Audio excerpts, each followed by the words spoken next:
I am Ibrahim Traore, born in 1988 in Bondoukoui, in the province of Maun, in Burkina Faso, a modest place. A simple childhood, but very early on.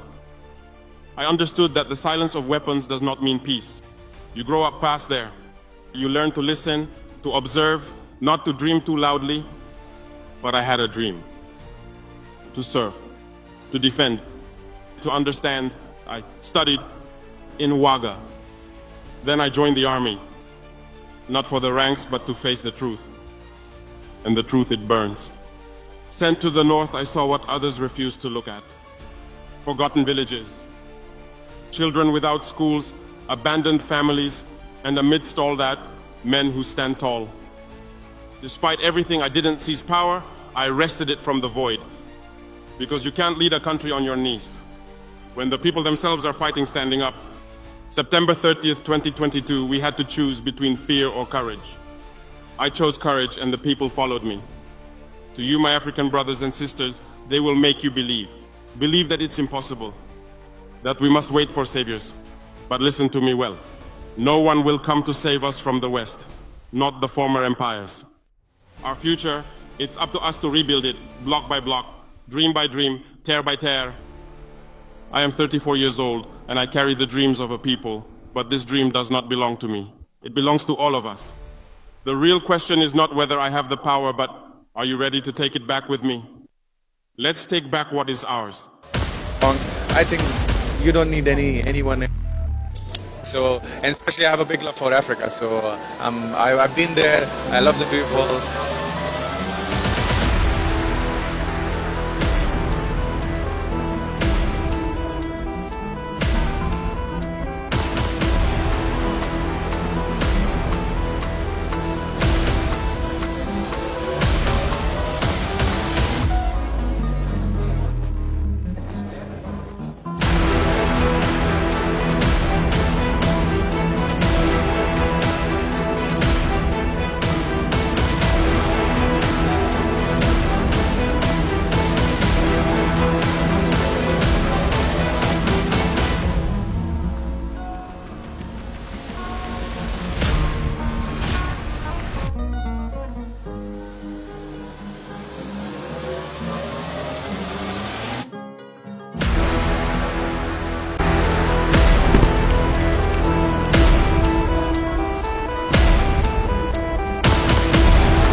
First of all, I would like to sincerely welcome you and thank you.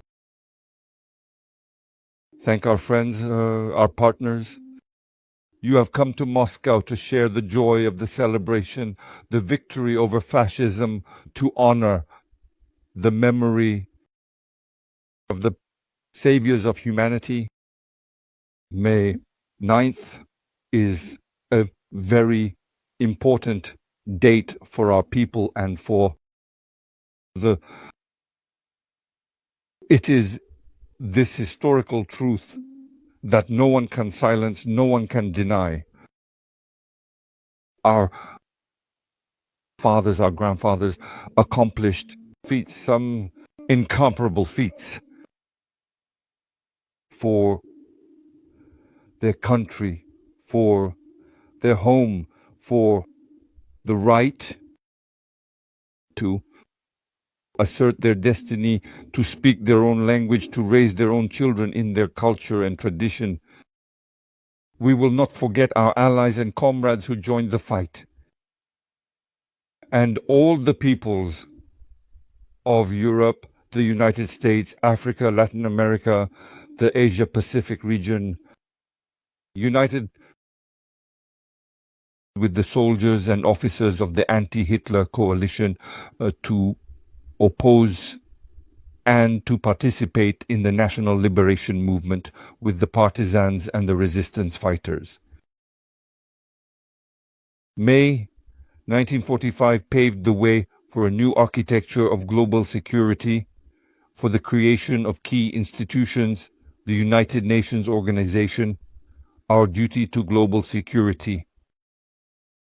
In front of the generation, it is to use this potential intelligently. I repeat, today, when we talk about establishing a more just world order, the meaning and importance of the UN is more relevant than ever. We must strengthen what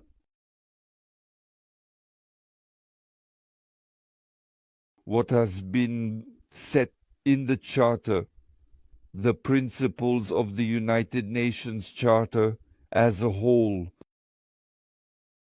This is particularly what was said during the Kazan summit, where many delegations present today were already present.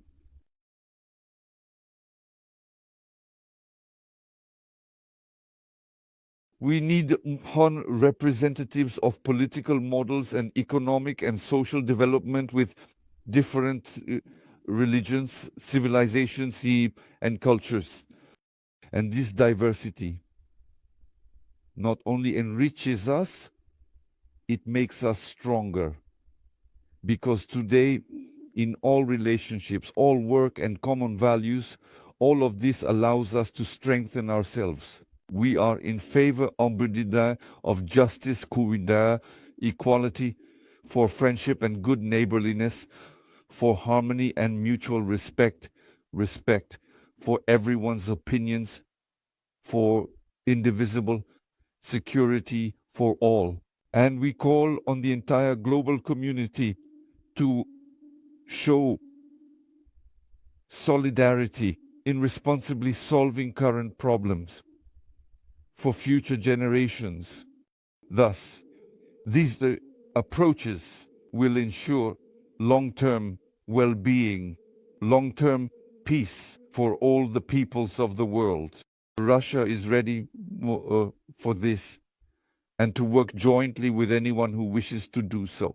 Allow me to propose a toast to the generation of victors, to victory, to peace, and to the well-being of you, our friends. Very happy to be able to meet Captain Traore and together lay the foundations for a strengthened relationship between our two countries. We are brothers and sisters of the same mother, who is Mother Africa. And we admire the struggle that Burkina Faso has always waged for freedom, independence, and justice. we have built very good things. Between Burkina Faso and Venezuela, between Africa and South America, today we have embarked on a new path. Thank you very much.